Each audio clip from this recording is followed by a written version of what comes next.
బులెటిన్లో breaking news చూస్తున్నాం. సంగారెడ్డి జిల్లా అమీన్పూర్ మున్సిపాలిటీ పరిధిలోని ఐలాపూర్ రాజగోపాల్ నగర్ అసోసియేషన్ సభ్యులతో హైడ్రా కమిషనర్ రంగనాథ్ సమావేశమయ్యారు.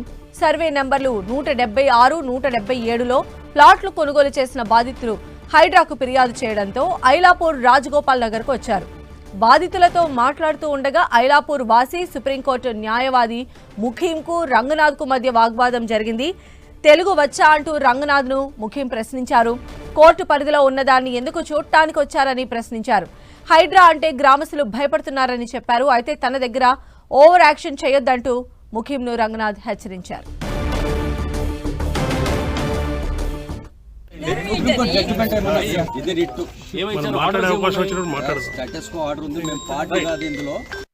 కోర్టులు ఇచ్చినటువంటి ఉత్తర్వులు చూస్తాము, చట్టం ఏం చెప్తుందో చూస్తాము.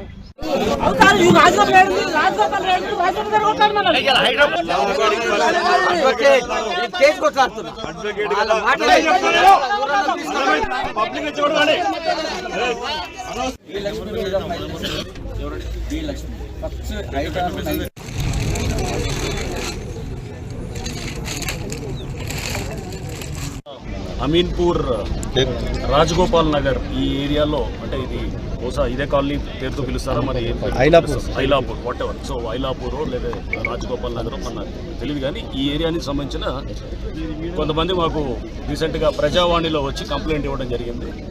ఇక్కడ వాళ్ళు తీసుకున్నటువంటి ప్లాట్స్ 1980sలో అప్పుడు 40 ఏళ్ల క్రితం తీసుకున్నటువంటి ప్లాట్స్ని కబ్జా చేసి ఇక్కడ ఇది కొంత చిన్న ఉన్నటువంటి అంటే అంబిగ్యూటీ, దాంట్లో కొంత గ్యాప్ ఏదైతే ఇది గవర్నమెంట్ ల్యాండ్ అని క్లెయిమ్ చేస్తుంటే, ఇంతకుముందు గతంలో ఎప్పుడో 80లో ప్లాట్లు వేసిన వాళ్ళు ప్లాట్లు మాయ అని చెప్పి వాళ్ళు క్లెయిమ్ చేస్తున్న దీంట్లో ఈ సందిగ్ధత జరుగుతున్న క్రమంలో వేరే ఒక అతను ఎవరో వాళ్ళు ఇచ్చిన కంప్లైంట్ ప్రకారము ఒక ముఖీం అని ఇక్కడ అడ్వకేట్గా ఉన్నారు. ఆయన వచ్చేసి ఇక్కడ ఆయన కబ్జా చేసి చేస్తున్నారని చెప్పేసి కొంతమందిని ఇక్కడ ముందు పెట్టేసి, అంటే స్థానికంగా కొంతమంది ఎస్టీస్ని వాళ్ళు ముందు పెట్టేసి చేస్తున్నారని చెప్పేసి, దీంట్లో చాలామంది ఇప్పుడు లేఅవుట్ కొన్నవాళ్ళు మేము కూడా ఎస్సీలు ఉన్నాము, ఎస్టీలు ఉన్నాము, బీసీలు ఉన్నాం, మేము కూడా అంత పేదవాళ్ళు ఉన్నాం.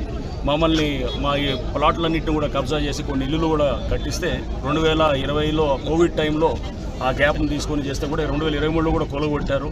ఇంకా కడుతున్నారు వాళ్ళు. ఇక్కడ స్థానికంగా ఉన్నటువంటి ఏదైతే వాళ్ళకు ఉన్నటువంటి బలాన్ని ఉపయోగించి చేస్తున్నారనేది ఒక కంప్లైంట్ మాకు ప్రజావాణిలో వచ్చిన కంప్లైంట్. సో దాని మీద ఈరోజు ఇక్కడికి రావడం జరిగింది. సో ఇక్కడ కంప్లైంట్ ఇచ్చిన వారిని విన్నాము. అండ్ అట్లానే ముఖీం గారు ఆయన కూడా వచ్చారు, అడ్వకేట్ గారు ఆయన కూడా వాళ్ళ వాదన ఆయన చెప్పారు. బట్